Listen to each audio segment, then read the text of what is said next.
ఎవరి సపోర్ట్ లేకుండా సింగిల్గా నిలబడతానని చెప్పి మరి విజయ్ గారు చెప్పిన రీతిగానే ఈరోజు గెలిచి నిన్నటి రోజున ప్రమాణ స్వీకారం కూడా చేశారు. ప్రజలకు ఏవైతే హామీలు ఇచ్చామో అవన్నీ కూడా నెరవేర్చే విధంగా నేను ఉంటాను.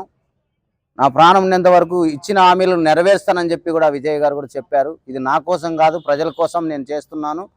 ఒక్క రూపాయి జీతం కూడా తీసుకోకుండా, ఒక్క రూపాయి నేను ప్రభుత్వం నుండి ఆశించుకోకుండా కూడా ప్రజలకు ఏవైతే హామీలు ఇచ్చానో ఆ హామీలన్నీ కూడా నెరవేర్చడానికి నేను సిద్ధంగా ఉన్నా. మరి మహిళలు ఇచ్చిన హామీలు కానీ ఈరోజు 200 యూనిట్ల కరెంటు గురించి మరి ఫస్ట్ సంతకం పెట్టినారు. అలాగే విద్య కోసం అలాగే 8 గ్రాములు బంగారు చెప్పారు కొత్త దంపతులకు.